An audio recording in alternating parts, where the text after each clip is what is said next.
আসসালামু আলাইকুম, welcome to my cooking channel Shahrin's cooking আর্টিস্টে। আজকে আমি আপনাদের মাঝে খুবই সহজ এবং মজাদার আরেকটি রেসিপি নিয়ে চলে এলাম। আশা করি যে যেখানে আছেন সবাই ভালো আছেন, সুস্থ আছেন। তাহলে চলুন ফুল রেসিপিটি দেখা যাক। এখানে আমি 400 গ্রাম চিকেন উইংস নিয়েছি। এগুলোকে আমি ভালো করে ধুয়ে পরিষ্কার করে পানি ঝরিয়ে নিয়েছি। এখন দিয়ে দিচ্ছি 1 চা চামচ পেঁয়াজ বাটা, 1 চা চামচ আদা বাটা, 1 চা চামচ রসুন বাটা, 1 চা চামচ সয়া সস, 1 চা চামচ টমেটো সস, স্বাদ মতো লবণ, কালো গোলমরিচের গুঁড়ো 1 চা চামচ, লেবুর রস 2 টেবিল চামচ দিয়ে ভালো করে এটাকে আমি মিক্স করে নেব।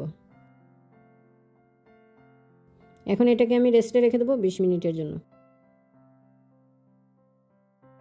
এদিকে একটা বাটিতে আমি হাফ কাপ টমেটো সস নিয়ে নিলাম, দিয়ে দিলাম 1 টেবিল চামচ সয়া সস, 2 টেবিল চামচ লেবুর রস, কালো গোলমরিচের গুঁড়া 1 চা চামচ, চিনি 1 টেবিল চামচ, লবণ স্বাদ মতো, মধু 2 টেবিল চামচ। এখানে আমি চিনি ও মধু একটু বেশি ব্যবহার করেছি, কারণ এখানে নাগা চিকেন তৈরি করছি।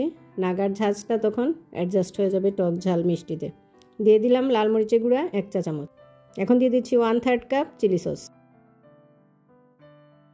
এগুলোকে ভালো করে আমি মিক্স করে নেব।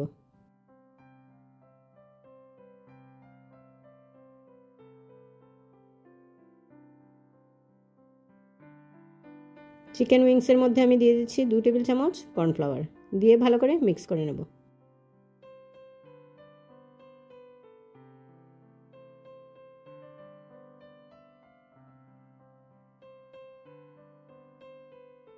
আগে থেকেই তেলটা গরম করে রাখা ছিল, গরম অবস্থাতেই আমি চিকেন উইংসগুলো দিয়ে দিচ্ছি এবং 2 পিঠই আমি ভালো করে উল্টে পাল্টে গোল্ডেন বাদামি করে ভাজবো।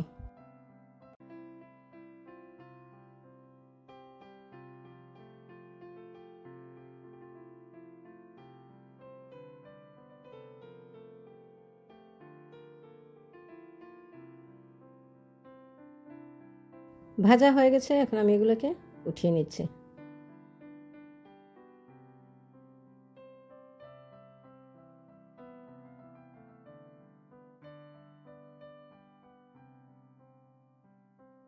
এগুলোকে একপাশে রেখে এখন একটি কড়াইতে দিয়ে দিলাম 1 টেবিল চামচ বাটার, দিয়ে দিচ্ছি 1 চা চামচ রসুন কুচি, 1 চা চামচ আদা কুচি।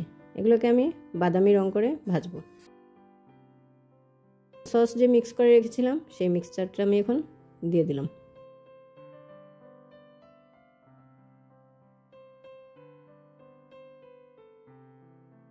তার মধ্যে দিয়ে দিচ্ছি ভাজা চিকেন উইংস।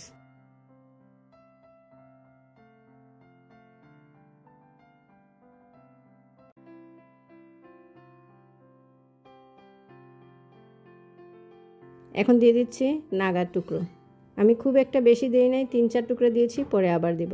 নামানোর আগে দিয়ে এটা দিতে হবে, তাহলে খুব ভালো একটা ফ্লেভার বের হবে এবং ঝালটা এতটা ছড়াবে না। রেসিপিটি দেখতে কেমন হয়েছে অবশ্যই কমেন্ট করতে ভুলবেন না প্লিজ। রেসিপিটি যদি ভালো লেগে থাকে তাহলে ইউটিউব থেকে যারা দেখছেন তারা একটা লাইক, কমেন্ট ও সাবস্ক্রাইব করে আমার সাথে থাকবেন। আর ফেসবুক থেকে যারা দেখছেন তারা লাইক, কমেন্ট ও ফলো দিয়ে আমার সাথে থাকবেন। যে বা যারা যেখান থেকে আমার ভিডিওটি দেখছেন তাদেরকে অসংখ্য ধন্যবাদ। উপরে আমি কিছু সাদা তিল ছড়িয়ে দিচ্ছি। পরবর্তী রেসিপি দেখার আমন্ত্রণ রইল।